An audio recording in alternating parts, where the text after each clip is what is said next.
J'ai voulu essayer quelque chose de nouveau cette fois-ci. J'ai essayé de me mettre à la peinture. Je me suis emmêlé les pinceaux.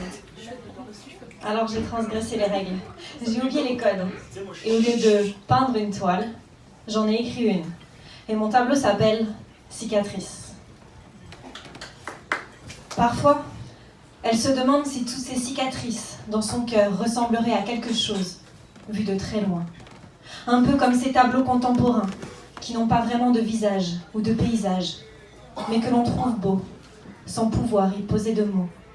On fait un pas en arrière, on prend une pose inspirée, le majeur et le pouce posés en V sur le menton. On dit quelque chose sur la symbiose des couleurs ou l'efficacité du coup de crayon. Est-ce que le réseau des blessures qui ornent son cœur meurtri inspirerait un poète torturé ou un critique désœuvré? Est-ce qu'ils auraient, eux, le talent qu'il faut pour décrire ces boursouflures qui ne semblent jamais vouloir guérir? Est-ce que ça ferait moins mal? Est-ce que ce serait plus beau si d'un coup de pinceau, on en faisait une œuvre magistrale? Elle entrevoit parfois les détails du canevas qui viendraient mettre un peu de poésie sur sa douleur. Des nuances de pourpre lui permettraient d'exprimer sa colère. Quelques rouges flamboyants, des orangés vibrants balayeraient le spectre de cette violence qui l'envahit parfois comme un raz-de-marée. On y retrouverait les tons chauds du feu qui lui rongent les entrailles quand personne ne regarde. Quelques touches de parme, de mauve et de violet suivraient les sillons de tristesse qui rongent son âme abîmée. Pour chaque larme versée, une nouvelle teinte viendrait s'ajouter à la précédente, formant un mélange impressionniste savant, où les couleurs s'entrelacent habilement, jusqu'à esquisser une scène qui continuerait d'émouvoir les amateurs d'art pendant des siècles. Ici et là, quelques roses tendres raconteraient les amours guimauves de son adolescence. De vifs fuchsias décriraient les passions pour lesquelles elle a perdu la tête. Un rouge grenadine viendrait prendre leur place pour peindre le brasier qui l'avait consumé parfois. Puis, un dégradé de carmin et cramoisi déclinerait l'amour qui s'effiloche, la bobine qui perd pied, le temps qui passe et qui emporte avec lui les nuances plus claires, pour ne laisser que de vagues traces rouges sang, vestiges des sentiments que l'on avait cru éternels, mais qui, comme le reste, finissent par s'estomper, pour ne laisser derrière qu'une pâle aquarelle dont les couleurs semblent presque effacées. Comme en trompe-l'œil, un bleu glacial viendrait rompre l'équilibre de la toile. Quelques notes saphir et indigo rappelleraient les heures sombres qui ont marqué ces jeunes années. Ces heures passées à n'être qu'un spectre gris, une ombre sans visage, tentant de faire oublier sa présence pour échapper au monstre qui n'en finissait pas de rugir.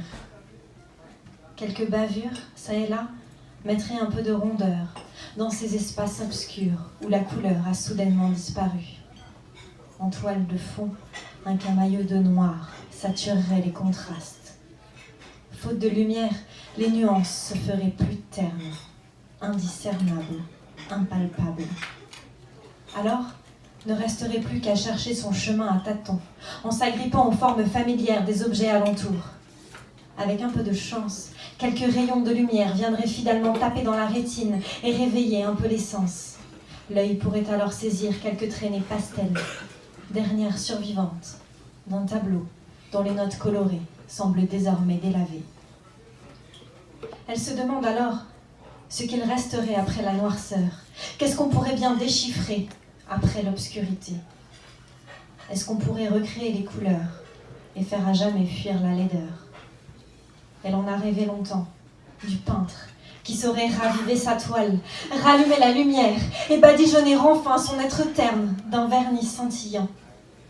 Quelques pigments et en un rien de temps, un cœur tout lisse où les larmes glissent comme des diamants. Mais les artistes ne sont que trop rarement humanistes, alors elle reste là, à contempler les dégâts, l'âme dans le vide, l'envie livide.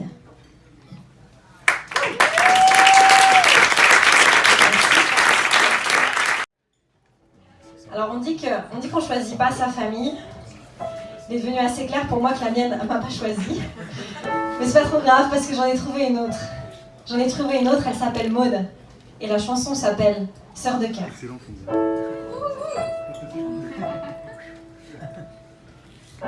Quand il est...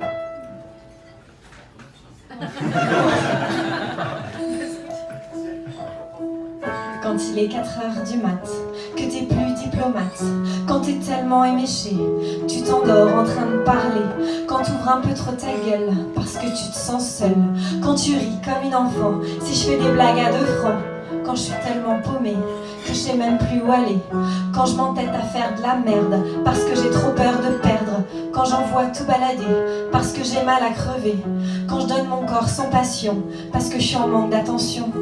Je peux même plus les compter, les fous rires, les secrets, les délires, les regrets, les confidences sur l'oreiller. Mon ami, ma chérie, mon alter ego, à la vie, à la mort, on défiera le sort, âme en pleurs, mes sœurs de cœur.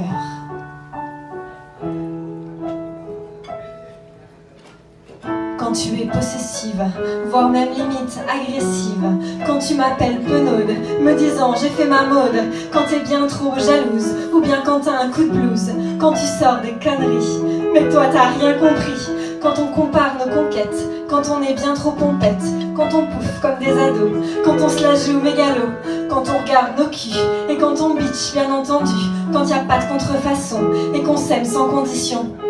Je peux même plus les compter, les fous rires, les secrets, les délires, les regrets, les confidences sur l'oreiller.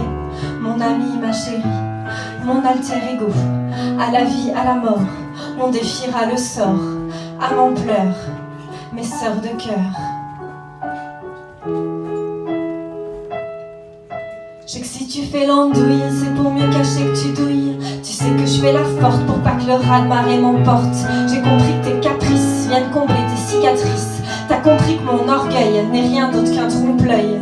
Dans notre mélancolie commence le début de nos envies. J'ai ta voix dans ma tête qui s'embête quand je m'entête. Et quand t'as des ennuis, c'est moi qui dors pas de la nuit. On se connaît tellement bien que mon cœur porte la moitié du tien.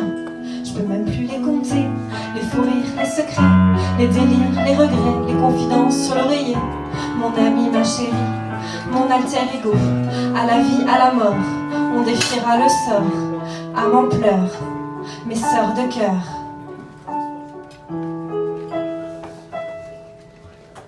Parce que quand j'ai du chagrin, tu me redonnes de l'entrain. Parce que si j'ai un souci, tu es celle sur qui je parie. Parce que quand le monde tombe pas rond, tu vas faire une blague à la con et je vais retrouver mon sourire entre 2 âneries que tu vas sortir. Parce que t'es devenue ma famille et que tu seras là si je vacille. La vie est un peu moins moche, quant à toi je me raccroche. Même à l'autre bout de la planète, tu resteras ma comète. Parce que quelle qu'en soit l'ampleur, tu portes un bout de mes malheurs. À la vie, à la mort, on défiera le sort, âme en pleurs, mes sœurs de cœur.